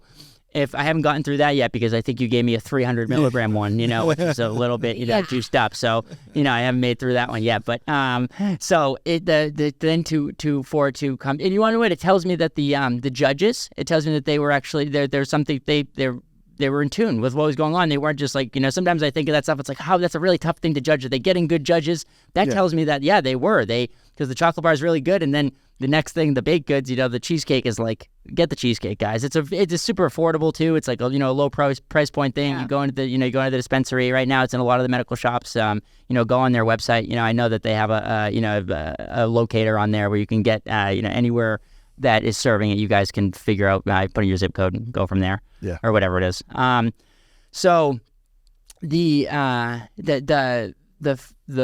cheesecake, now that's kind of like was a kind of a challenge, different, like a challenge, because you're kind of doing something frozen. It has to be shipped frozen. Yeah. So that's this challenge, and that's kind of where it's like the fun chef part comes in, right? Like kind of figuring out some of this, some of the challenges that you can go through. Like I said, I don't know how many people, probably maybe some people thought of it, but like you were thinking about doing prepackaged meals, chicken breasts and all that. That's kind of cool, So we knew that was something that wasn't going to happen out of the gates, but maybe eventually we can get to that point, which would be great. But with the cheesecakes, yeah, I mean, we didn't want to put a bunch of preservatives in there. We wanted to keep it as true as what it actually was. And the only way to really do that was to, make them, freeze them, and then ship them frozen, and then have them stay frozen at the dispensaries, and then given to the, consumer frozen, to either bring home and throw in their freezer for when they want to enjoy it, or just slack it out in like 20, 30 minutes and eat it then, or just eat half of it and then put it in your fridge. And it's good for at least, up to a week refrigerated. It's good for like the next 5 minutes. And until when I'm going to circle back and go suck it right down, dude. That's the problem I have with a lot of this stuff, is that it's hard to put it down. Yeah. And, I'm not like, I can't just sit there and just eat chunks off a 300 milligram bar. I'm just not there. Right. You made me a non-dose while I was pregnant for every new flavor that you would do. And yeah, the pretzel one, our newest is the birthday cake, but the pretzel bar, yeah, I am ashamed to say I ate that whole thing in one sitting. But No, well, you were carrying a little, you were carrying a little baby, and but the trail bars on the other side of that. Yeah, those are something that I Did you submit that to the snack category? no, we Probably would have got second place. We might for Boston though. Boston knee can's coming right up. Yeah, well, good luck. Thank you. I'm saying good luck, but you're gonna have to compete versus me. Oh, very cool. Yeah. All But right, getting I up. love that. Yeah, I feel I only want to we're compete thinking against the about No, well, I'm not a baked good, but I don't know if that's a category. But I know that they have like a edible best new edible category, cool. and that's what we're gonna be submitting to this year. Yeah. Well, good. Yeah, good luck to you. Thank you. Yeah, Thank you. We were kicking around the idea of maybe doing that too, just to see, You should definitely get down to Boston Ecan. It's just a great experience. It's a great weekend. There's a ton of people in the industry who are there who will be able to just to connect and I don't get a booth, do that for sure too, because it's just great. It's like I don't know what the price point is because I don't necessarily have to. I go down there with my partner. Berkshire Roots, who's amazing down in Massachusetts. Love you Berkshire Roots, giddy up. But it's just the vibes down there, the spot, the people who go. It's a cool event. Yeah, Well, that's they're all fun. All those events are fun. What's so great about this industry, because like you said at first, I mean, we are new to the industry for how long it's been going, and at first, myself, I won't speak for Darren, but I was a little shy kind of coming in, wanting to, especially I do the sales part of it, and I go into the dispensaries. I didn't know how we were going to be received, and everyone's been so lovely and so welcoming. And I mean, even at NECAN when we won, like a bunch of other edible companies came over and congratulated us, and we're having I don't want to say a lot of fun going to different things like the union, because these are serious things that are affecting the medical industry and whatnot, but meeting other people and starting It to can be join. fun. Yeah, It can be fun to do this stuff. It can be Yeah. fun to talk about, about unionizing and doing what they got going on over there, with the medical, the medical operators. I think that stuff's cool and it can be fun. And we're really passionate about that as well as joining the community and becoming part of it that way. I mean, I always just take the approach of it doesn't matter what everybody else is doing. We're going to do what we know we can do, keep our head down and just stay in our lane. Like, that's it.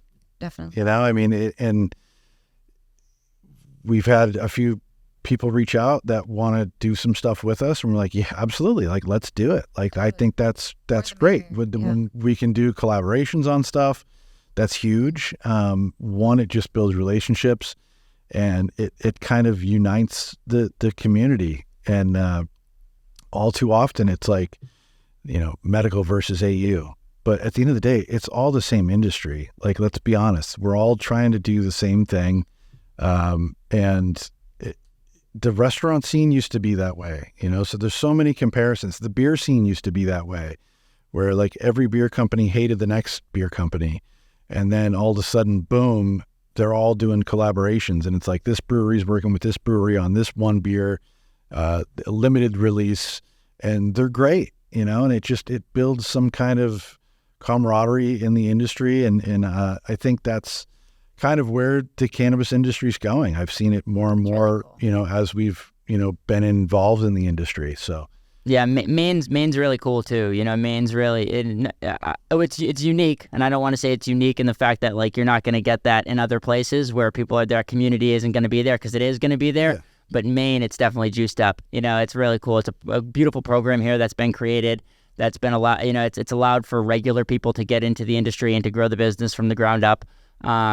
And it's the same thing in some of these other jurisdictions, like Vermont, but in other places it has been different. You needed a little bit more money to get started, and so it's created a little bit different of a community, and in terms of like who the stakeholders are necessarily, and but it's all that. It is all that. It's good, it's good, and now it's like we're at the point where, hey guys, like this industry is tough, and it's a cutthroat industry in terms of it's cutthroat in terms of like going against time, because it's a brand new industry that's only 26 states that it's legalized in, and we are are competing against each other, and in some places that it creates an environment where people are driving down price against each other, and it's like, no, that's other industries get together and say, hey man, like let's have a coalition where we're not going to not mess with each other negatively. And I'm seeing a lot more of that now too recently, which is cool. Because like for a while I thought, oh, maybe it could go in a really negative way, and some people are going to lose their shirt in the next couple of years. That's going to be a really sad thing. But like if we can, the people who are doing it the right way and are come together and collaborate and rise together, elevate together. Yeah, that's gonna be the giddy up. That's how it has to happen. Everyone has to come together and understand that they're all fighting the same fight on the same team, and power in numbers. That's how you get shit done. Yeah. If you want some serious changes, you got to work together. Don't just pass stuff off to the other guy because it's not for you. Don't pass the buck. Don't pass the buck. The only way is through. That's like the biggest thing that we talk about in the show. Like the only way is through. You got to do it. And with the industry, man, we're all pioneers. We're all people doing this. We're creating this. I think if there's issues within the industry, everyone should be fighting to fix the issues instead of just something like competing against each other and yelling against each other. So it's like with Maine, the medical and adult use, like testing is the big thing. Like adult use wants medical to test and wants them to be a part of metric, and because they have to do it. And then so instead of it looking like, okay, well, adult use is doing metric and they're doing it to this, very big scale where everything has to be completely recorded and tracked, and medical doesn't have to do anything right now. And like, there's obviously somewhere in the middle that can be met where, like right now they're here. So let's bring AUs down. Let's raise medical up a little bit, maybe, like there's something, but don't try and implement a broken system opposite because exactly.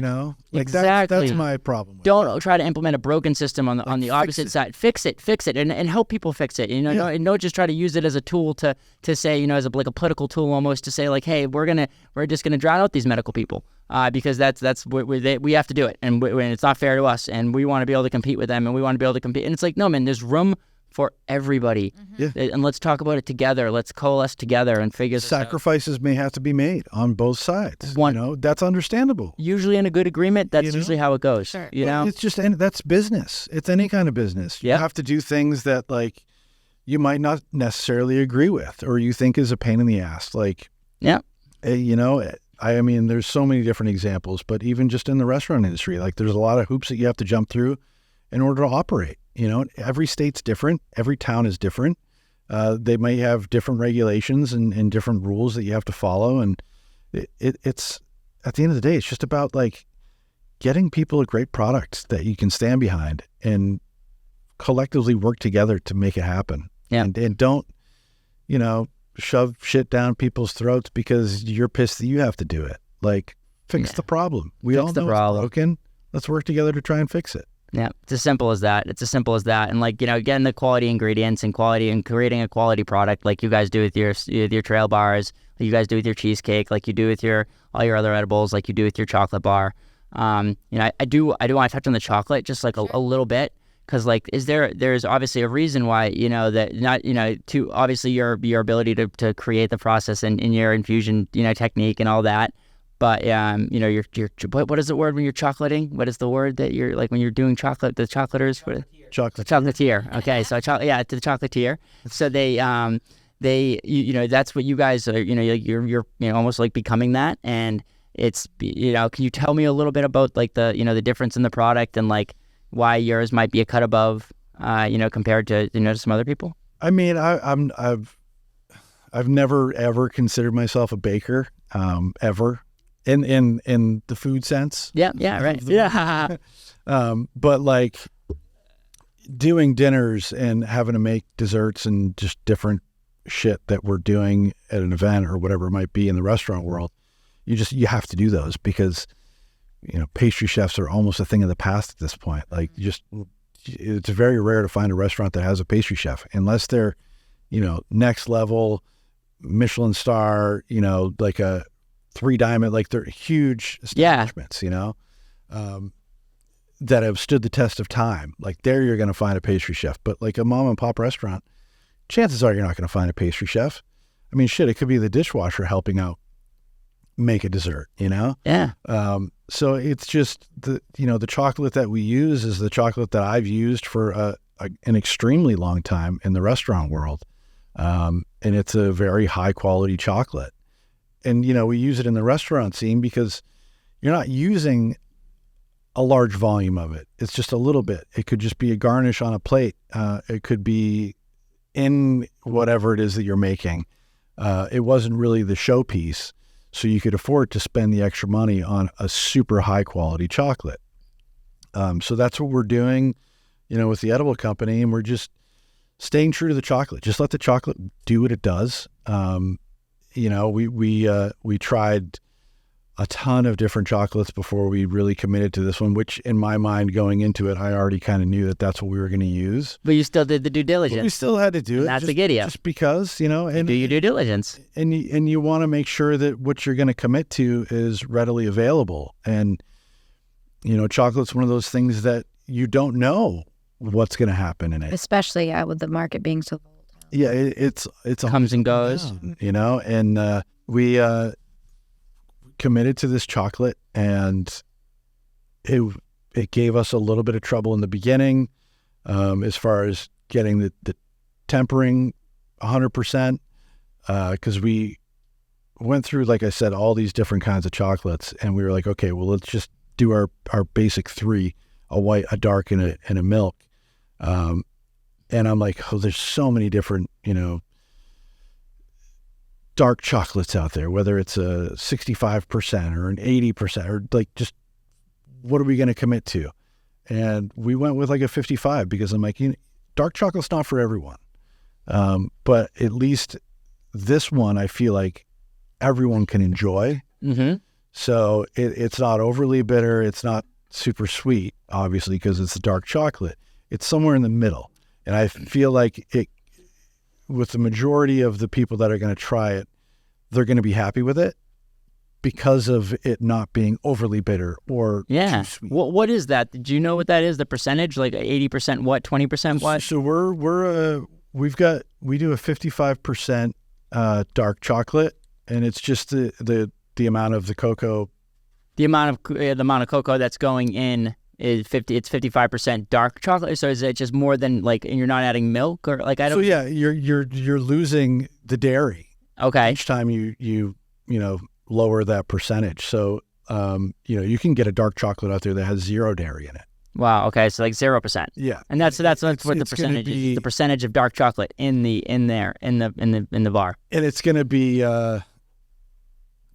probably pretty bitter. Imagine. But for people that want that healthy chocolate, like that's for them.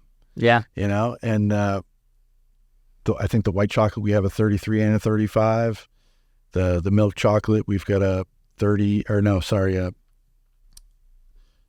think it's a 36 and a 35 in the milk chocolate. I'm not 100%. So it's funny. So the only real difference between milk chocolate and dark chocolate is the amount of chocolate that's in it, is the amount of cocoa that's in there. Yeah. And it's cocoa. It's not cacao that goes, it's cocoa that goes in there. And cacao is a different thing. Yeah. So it's just you've got the fruit. Yeah. Which you can eat the fruit. Yeah. The cacao fruit.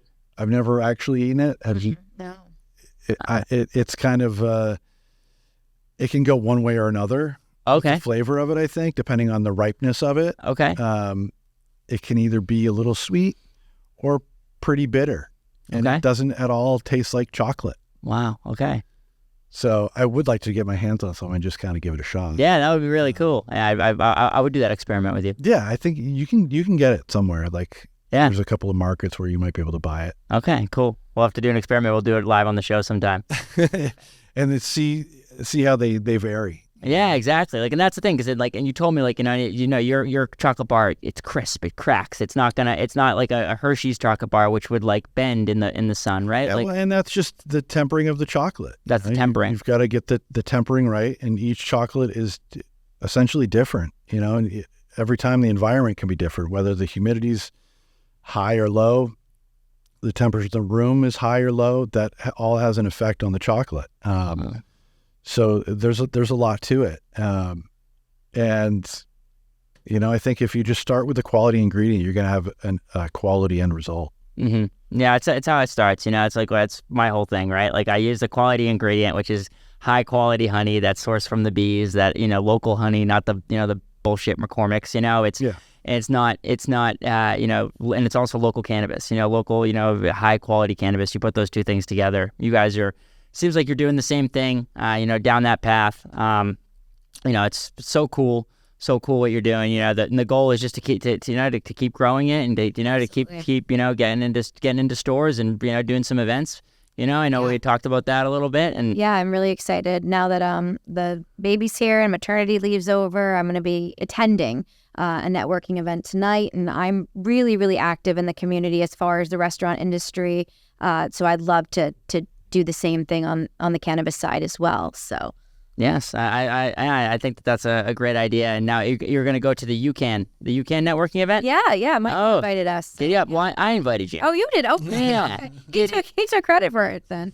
He did take credit for it, the bastard. Unbelievable. We'll see you guys there. UCAN's great. They're a great local group. These are the people that have those conversations that what we're talking about. Like, hey, how can we help each other? How can we not be in competition?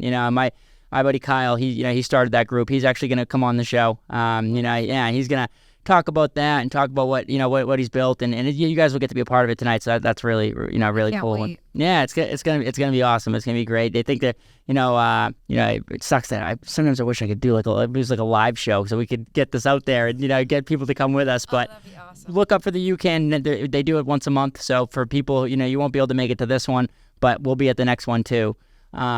So yeah, that's the whole thing. Is we're just gonna keep getting together, keep pushing this forward. Both of our brands, individually and collectively. I'm so excited to have done this with you guys today, and to be here with you guys. Thanks for having us. Yeah, It's great. yeah, man. This is really, really great today. The double a two show. My first married couple. That also are business partners. Like, you guys are so super impressive. I can't wait to see what transpires next, and what type of edibles that you're gonna. We're working on a couple different new products, and we've got a lot of ideas that. Yeah, there's a few different things that we've been doing. Trying to maybe incorporate another package to our catalog that's a little more healthy, so to speak.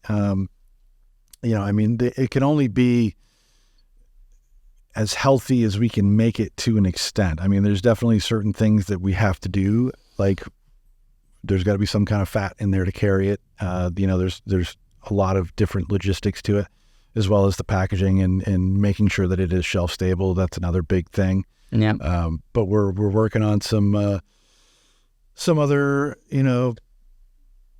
pectin based gummies.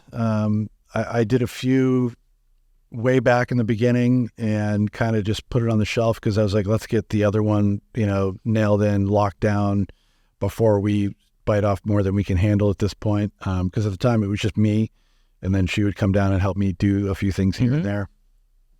So we are working on those. So it'll be minimal ingredients, fresh fruit puree, and incorporating the natural flavors and colors of those fruits. So no artificial colors, no artificial flavors. I think there's a market for that. And I think that market is growing every day as more and more people become conscious of what they are actually eating. And then there's some people that just don't care. and we want to have stuff for them as well. Yep. And I think there's a lot of those things out there, and I think this is just going to be another thing that will get us into some of these other places, and get our name out more. We've had people reach out to ask about those questions, and I'm like, you know what? We currently don't do some of those things, but we're working on it. It's always been there. It's always been in the back of our minds, and something to strive forward to. So we're making those changes to do some of those things now that we have the opportunity. So Awesome. Where can the people find you if they want to like follow you guys on social or see what you're up to? they can find us on our Instagram page. It's just at Emerald Elevation Yep. Cannabis Co. The website, we've got a lot of updates that we do through there as well, but mostly the Instagram is going to be popping off soon. We're working with a local cannabis company as media group as well, local cannabis media company. So they're going to help kind of push our brand and get our product really. Oh my gosh, I just lost my train of thought. Yeah, But more robustly in front of other people's faces. Exactly. You know? So Yeah. I can kind of be out on the road and Not have to worry about that. It's great because to see the journey that we've been on to going from conception, from brand design to conception to thinking we do a retail store to deciding we were going to do a kitchen to, like Darren just said, being solo by himself to now we have an amazing caregiver assistant that works with him to our broker that helps us do the upper part of the state. So it's really cool to seeing this growing and the relationships. We're so excited. At Emerald Elevation Cannabis Co. and then at Cure. Yes. Okay, is it at restaurant? At Cure Restaurant. Okay, at Cure Restaurant. You guys can find Darren and Julie there. Thank you guys all so much for spending this time with us today. We really appreciated it. If you have any questions for us, for Dr. BeeWell, you know where to find us. Until next time, we will see you guys then. Giddy up. Thank you. Thank you.